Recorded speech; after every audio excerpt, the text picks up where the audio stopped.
Assalamualaikum warahmatullahi wabarakatuh dan salam sejahtera buat semua dan ahli-ahli panel kita pada forum kali ini. Saya Aifah Nadila binti Abdul Wahid sebagai moderator anda pada hari ini akan mengendalikan forum yang bertajuk Santun Bahasa Cerminan Budaya. Terlebih dahulu saya akan memperkenalkan ahli-ahli panel kita yang akan berkongsi serba sedikit mengenai kesantunan berbahasa. Ahli panel kita yang pertama ialah Saudari Noraini binti Marjimin. Ahli panel yang kedua ialah Saudari Nur Hasliza binti Ahmad. Ahli panel yang ketiga ialah Saudari Nurul Fida binti Muhammad Zaid. Saudari Nur Zulaika Liana binti Halim sebagai ahli panel keempat, dan ahli panel kita yang terakhir ialah Saudari Nurul Najiha binti Erazak. Kesemua ahli panel kita pada hari ini merupakan mahasiswa Universiti Islam Antarabangsa Malaysia, Kampus Pagoh. Baik, forum kita akan bermula dengan ahli panel kita yang pertama iaitu Saudari Noraini. Baiklah, Saudari Noraini, soalan saya yang pertama, pada pendapat saudari, apakah yang dimaksudkan dengan kesantunan berbahasa dalam karangan rakan sekerja? Dipersilakan saudari.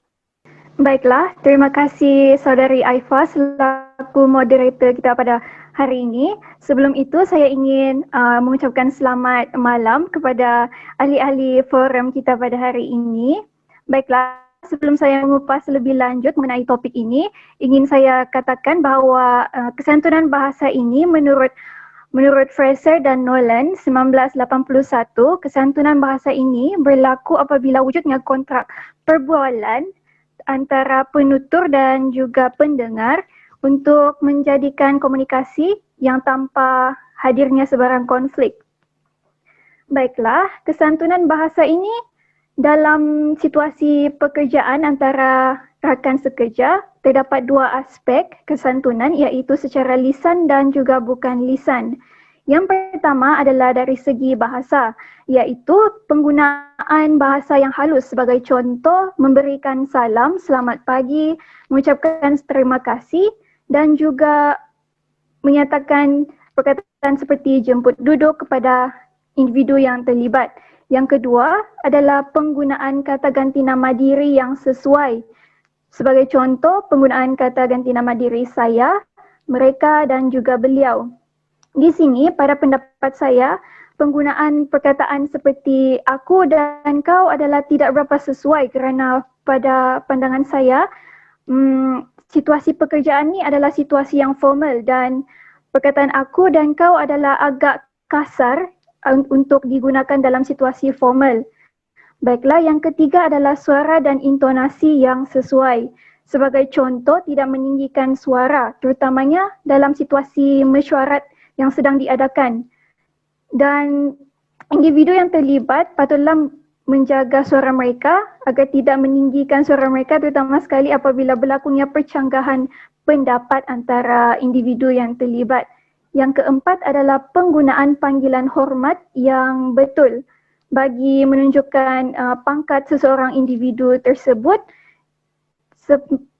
terutamanya dalam situasi mesyuarat. Baiklah, dari segi bahasa tubuh badan pula adalah dengan menggunakan bahasa tubuh badan yang beradab sebagai contoh, duduk dengan betul dan menghadap orang, berdiri menghadap orang yang sedang berkomunikasi dengan kita agar untuk menunjukkan yang kita fokus terhadap apa yang mereka ingin sampaikan. Dan yang terakhir adalah menunjukkan mimik muka yang positif, sebagai contoh memberikan senyuman. Baiklah, yang terakhir adalah kepentingan. Kedua-dua aspek ini mempunyai kepentingan mereka yang sendiri, sebagai contoh menjaga imej individu yang tersebut. Pada pendapat saya, kesantunan ini berkait rapat dengan imej individu kerana ianya melahirkan imej yang profesional dalam pekerjaan mereka.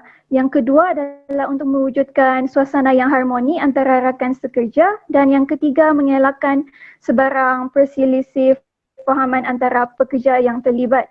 Baiklah, sebelum saya akhiri ingin saya tambahkan sedikit. Kesantunan yang saya telah senaraikan ini boleh boleh ada pengecualian apabila individu yang terlibat berada di luar kawasan ataupun masa pekerjaan.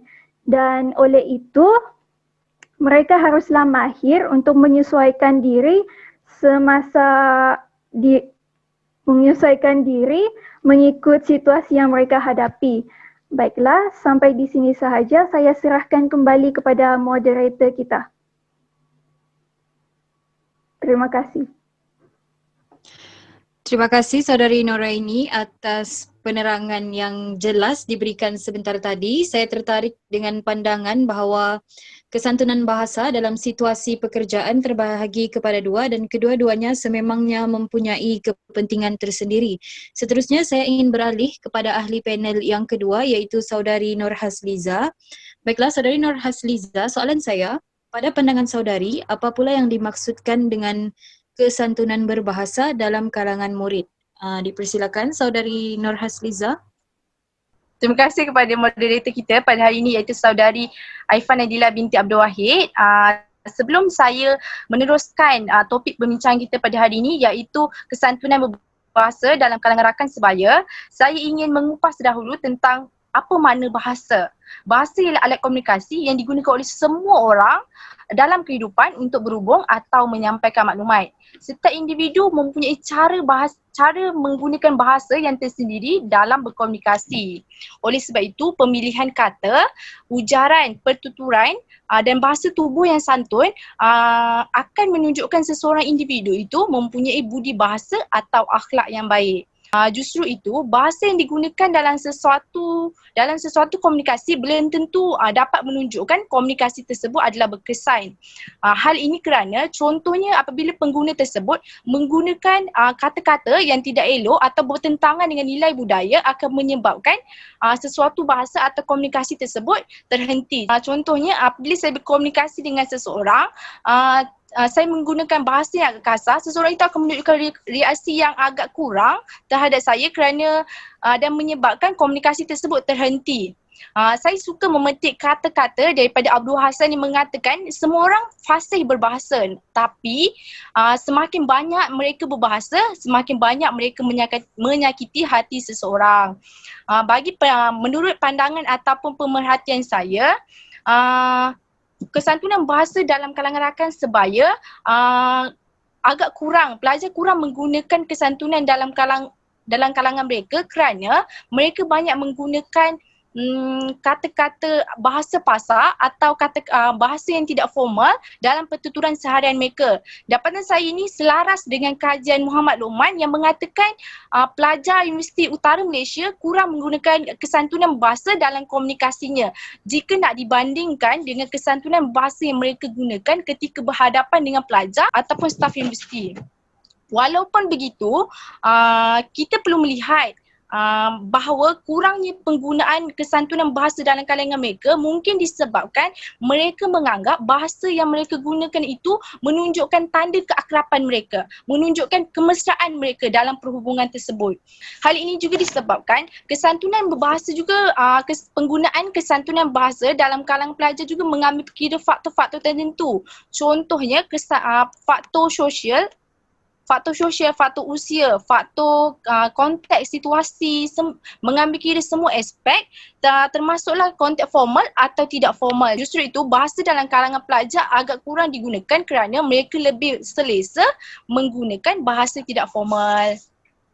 Selain itu, kita boleh lihat juga kesantunan bahasa dari sudut lakuan, iaitu dari sudut penolakan. Contoh situasi lakuan, contoh situasi ialah nota ni ada orang nak pinjam lah kat aku. Dia dah cakap dengan aku minggu lepas lagi dia dah cakap.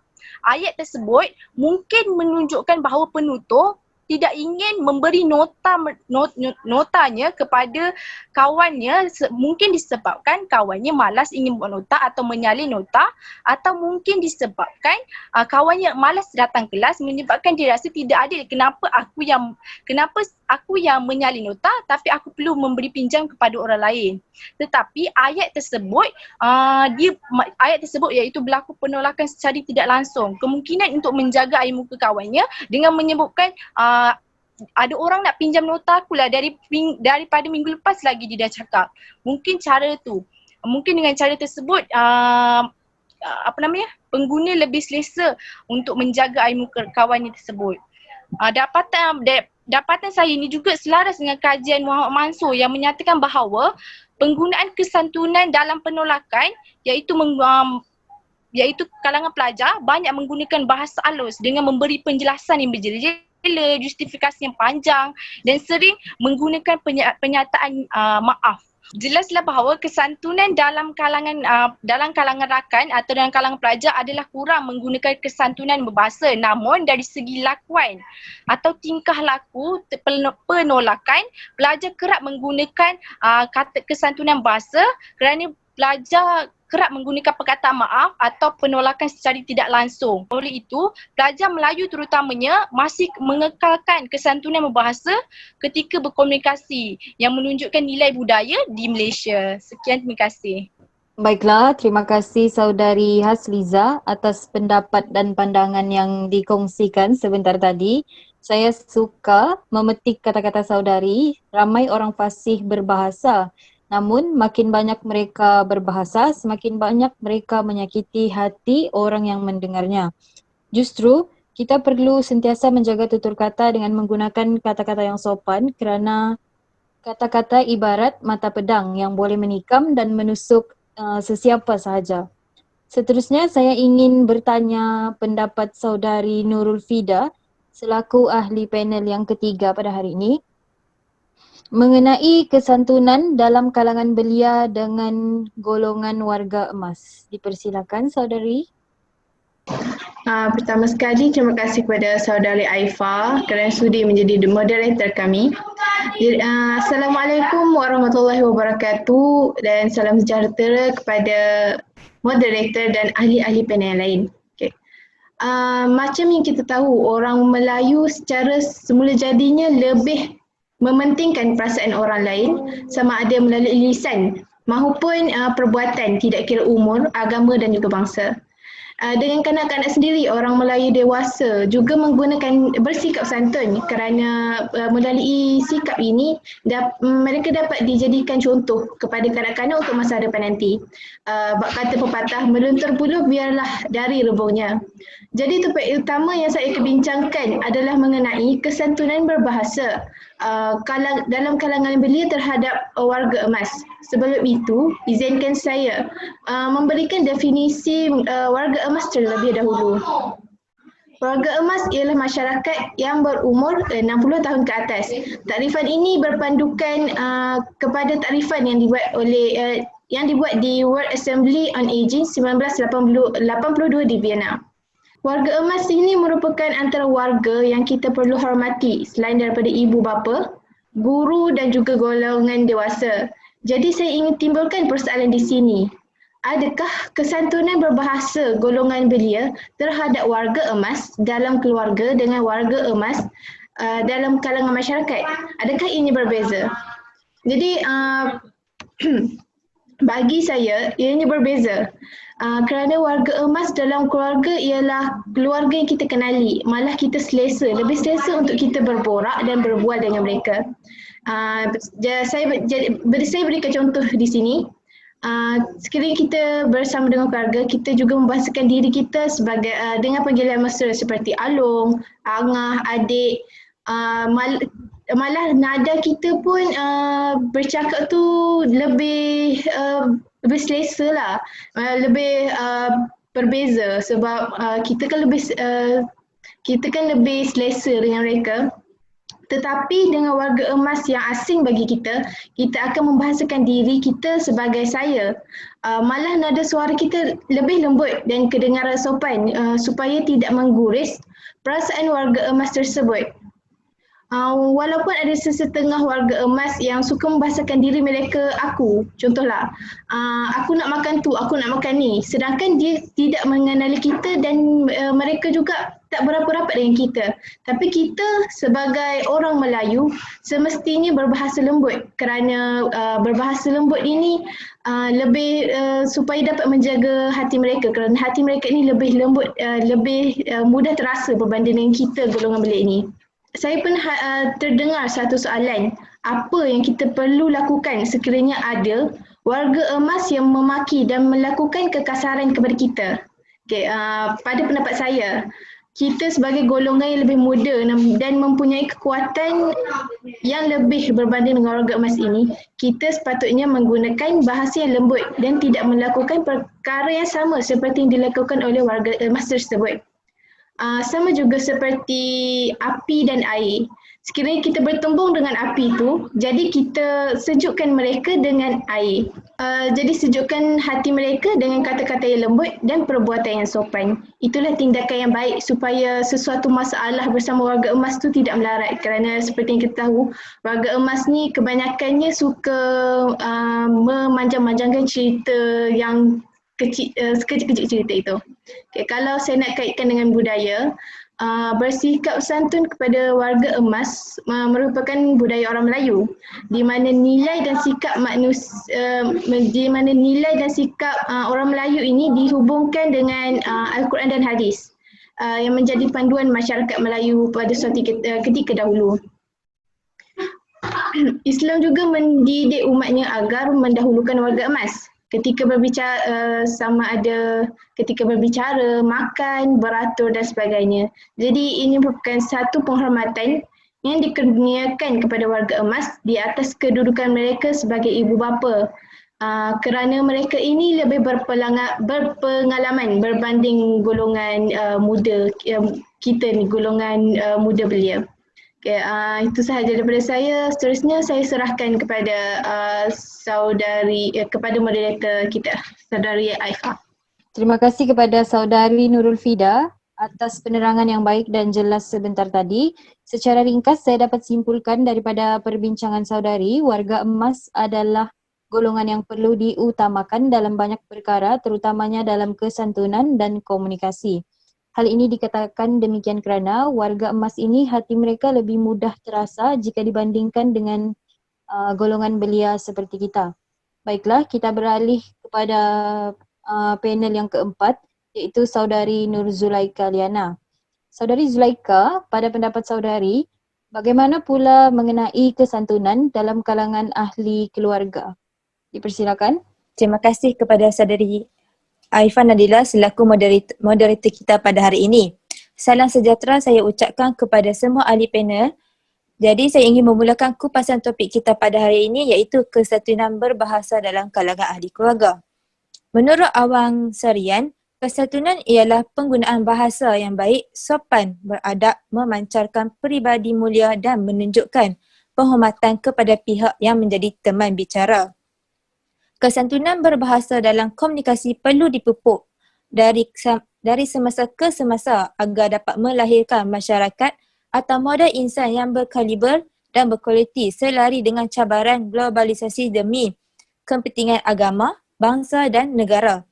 Kesantunan berbahasa ini penting ketika kita berkomunikasi dengan ahli keluarga kita supaya dapat membina keluarga yang bahagia. Terdapat 3 aspek kesantunan berbahasa dalam kalangan ahli keluarga yang perlu kita ambil berat. Aspek yang pertama ialah kesantunan berbahasa yang merujuk kepada tanda hormat. Hormat menghormati merupakan amalan menghargai dan memuliakan seseorang, keluarga atau masyarakat dengan memberikan layanan yang penuh kesopanan. Masyarakat Melayu begitu menghormati ibu bapa dan orang-orang tua. Budaya Melayu menegah dengan keras seseorang anak daripada menderhaka atau bersikap kurang ajar kepada orang tua, lebih-lebih lagi kepada ibu bapa kita. Justru kita dituntut agar bertutur dengan lemah lembut atau berbudi bahasa sekalipun ketika bercanggah pendapat dengan ahli keluarga demi menjaga hubungan antara ahli keluarga. Contoh kesantunan berbahasa yang merujuk tanda hormat ialah anak-anak mestilah tidak mengeluarkan kata-kata kesat dan kasar kepada ibu bapa supaya anak-anak tidak menderhaka terhadap ibu bapa.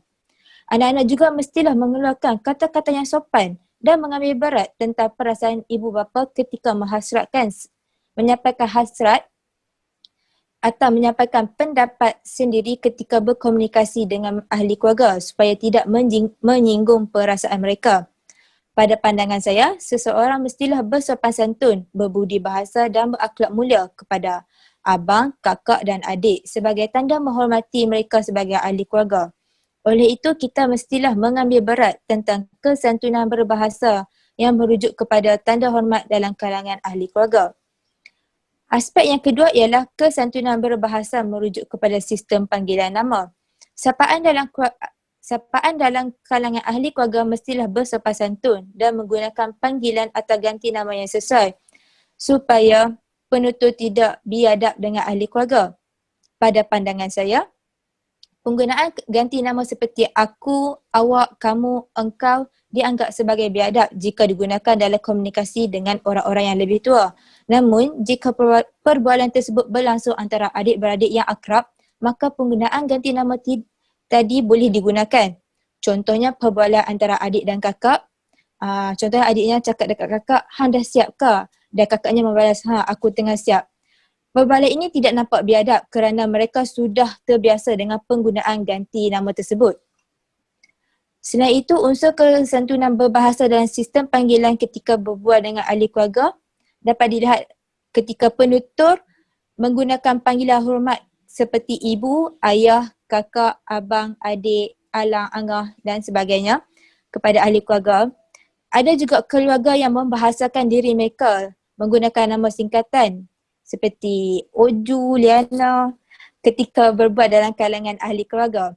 Oleh itu, sistem panggilan sangat penting dalam kesantunan berbahasa antara ahli keluarga. Kita beralih pula kepada aspek yang ketiga, iaitu kesantunan berbahasa merujuk kepada merendahkan diri. Konsep rendah diri merupakan satu nilai yang terpuji dalam masyarakat Melayu. Seseorang mestilah merendah diri supaya tutur katanya sentiasa lemah lembut dan bercakap dengan sopan santun. Aspek kesantunan yang merujuk kepada nilai merendah diri dalam perbualan antara ahli keluarga ialah memohon maaf atas kesalahan diri. Contohnya, si anak balik lewat ke rumah, si anak perlulah memohon maaf kepada ibu bapa kerana pulang lewat dari masa yang telah ditetapkan. Selain itu, kakak atau abang sanggup mengalah kepada adik-adik mereka untuk menjaga keharmonian antara adik-beradik. Oleh itu, seseorang mestilah mempunyai sikap rendah diri sebagai pegangan hidup mereka. Kesimpulannya, setiap penutur mestilah berusaha untuk menggunakan bahasa yang sopan dan tidak menyinggung perasaan pendengar dalam sesebuah komunikasi. Kesantunan bahasa seseorang penutur bergantung kepada didikan dan pengaruh dalam keluarga penutur tersebut. Maka ibu bapa mestilah mendidik anak-anak mereka dengan penuh sopan santun supaya dapat membina keluarga yang akrab dengan ahlinya.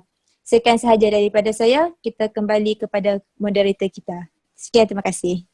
Terima kasih kepada saudari Nur Zulaika Liana atas pendapat yang telah dikongsikan sebentar tadi. Secara keseluruhannya, setiap penutur mestilah memiliki unsur kesantunan bahasa supaya dapat mengeratkan silaturahim antara ahli keluarga. Kesantunan berbahasa dapat melahirkan keluarga yang bahagia dan bersopan santun. Saya meneruskan perbincangan pada hari ini dengan menanyakan pendapat kepada panel terakhir kita, saudari Nurul Najiha. Pada pendapat saudari, apakah yang dimaksudkan dengan kesantunan dalam media sosial? Dipersilakan saudari Nurul Najiha. Baik, terima kasih kepada moderator kita, saudari Aifa Nadila. Baik, Assalamualaikum kepada semua yang menghadiri forum kita pada hari ini. Baik, saya akan meneruskan forum ini dengan topik kesantunan dalam media sosial. Pada pandangan saya, kesantunan berbahasa dalam apa-apa jua keadaan akan membina satu segmen iaitu berbudi bahasa, bertutur dalam keadaan yang sopan dan berhemah, tidak memaki hamun dan tidak menggunakan kata yang kesat atau tak senonoh. Walau bagaimanapun, kita dapat lihat sekarang ni penggunaan bahasa dalam media sosial seringkali tak mengendahkan kesantunan berbahasa ni antara satu sama lain. Jadi pada pandangan saya, meskipun media sosial ini bersifat laman peribadi, namun kita tetap memerlukan unsur-unsur kesopanan dan kesantunan ketika berbicara atau berkomunikasi bersama-sama kenalan. Okey, aspek yang pertama iaitu aspek komunikasi berkesan melalui diksi dan emotikon dengan izin. Sangat penting terutama pada penggunaan kata ganti nama. Penggunaan bahasa emotikon ni dijadikan perlambangan bahasa. Kalau kita silap guna emotikon ni, kita boleh disalahartikan oleh penerima mesej. Di situlah nilai moral kita akan dipandang. Okey, aspek kedua, aspek tata bahasa. Aspek tata bahasa ni juga penting supaya mesej yang disampaikan oleh kita mudah untuk difahami dan tidak disalah anggap. Baik, ada antara kenalan di media sosial yang merupakan kenalan rapat. Ada juga yang berstatus saudara mara adik-beradik, tapi ada juga yang dikenali sekadar ada. Dan terdapat juga individu yang bergelar atau berpangkat yang sangat perlu dijaga air mukanya. Jadi penggunaan bahasa dalam media sosial ni sewajarnya menepati kehendak kesantunan yang bertepatan dengan status kenalan sapaan yang diajak berinteraksi itu. Okey, saya bagi contoh. Hantaran, ciapan dan komen dalam jalinan media sosial ni boleh diakses oleh sesiapa pun di seluruh dunia. Jadi kita kena menggunakan bahasa yang santun, baik dari segi struktur ayat, keramahan menyapa, penggunaan kata ganti nama yang sesuai dan sebagainya. Okey, di sini tidak menjadi satu kesalahan kalau seseorang yang dianggap terlalu rapat dengan kita disapa dengan sapaan sis, bro, engkau, aku, wa atau lu. Yang menjadi tak sopannya kalau orang yang bergelar seperti Tan Sri, Dato' atau yang berhormat disapa dengan panggilan yang jelek atau nama jolokan yang tidak diiktiraf yang boleh menjatuhkan air muka atau mendatangkan aibnya. Jadi hal seperti itu sudah acap kali berlaku di media sosial kerana terdorong oleh emosi individu. Sebagai contoh, kalau kita marahkan dekat seseorang menteri tu, kita guna perkataan yang kesat, perkataan yang tidak elok yang boleh menjatuhkan aib mereka. Okey? Tapi setengah individu ni menganggap media sosial sebagai wadah peribadi apabila didaftarkan atas nama individu. Sebagian masyarakat pula menganggapnya sebagai medium rasmi bagi sesebuah organisasi dan badan sosial tertentu. Tapi pada pandangan saya, apa-apa pun alasan dan apa-apa pun definisinya bagi media sosial itu, interaksi kita pada medium terbuka haruslah selari dengan adab dan sopan sebagai warga negara yang patuh pada prinsip rukun negara yang kelima, iaitu kesopanan dan kesusilaan. Disebabkan cakupan media sosial itu luas dan netizennya dia bersifat bebas, jadi kita wajar berbicara dengan baik dan tidak melanggar norma kesusilaan sebagai individu yang mampu mendidik generasi akan datang dengan leluhur budi yang sebatas dengan budaya bangsa. Jadi kita boleh bagi contoh yang baiklah bagi generasi akan datang. Tapi kalau cacian dan kata kasar yang menyinggung perasaan orang lain wajar dielakkan sebab generasi muda ni selalu terpengaruh. Okey? Gelaran yang menjatuhkan maruah individu tertentu pun tak boleh digunakan dalam kalangan netizen. Gurauan yang melampaui batas serta menyentuh sensitiviti kaum dan agama tidak wajar digunakan. Okay? Kesimpulannya, masyarakat lebih cenderung melawan arus dan merasakan segala-galanya perlu disegerakan. Disebabkan oleh hal itulah, maka lahirnya masyarakat yang tidak lagi memikirkan tentang kesan daripada komunikasi yang lahir daripada lidah mereka sendiri. Okay? Bukan sahaja mereka menolak kesopanan berbicara, malah mereka menggunakan perkataan dan ayat yang paling ringkas dalam interaksi mereka di media sosial sehingga bahasa itu sendiri menjadi cacah marba dan kesantunannya tenggelam begitu saja. Okey, bahasa mempunyai bentuk yang berkaitan dengan fahaman dan budaya menghormati orang lain. Hal ini memperlihatkan kesedaran dan tanggungjawab yang lebih tinggi dalam kalangan penuturnya. Itu sahaja daripada saya serahkan kembali kepada moderator. Baiklah, perbincangan yang sangat menarik pada hari ini, namun masa sangat mencemburui kita.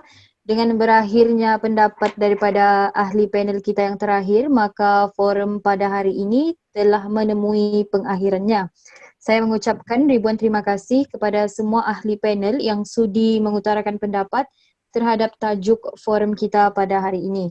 Saya memohon maaf sekiranya terdapat sebarang salah silap, terlanjur perkataan sepanjang forum ini berjalan. Terima kasih dan Assalamualaikum warahmatullahi wabarakatuh. Bertemu lagi di masa akan datang.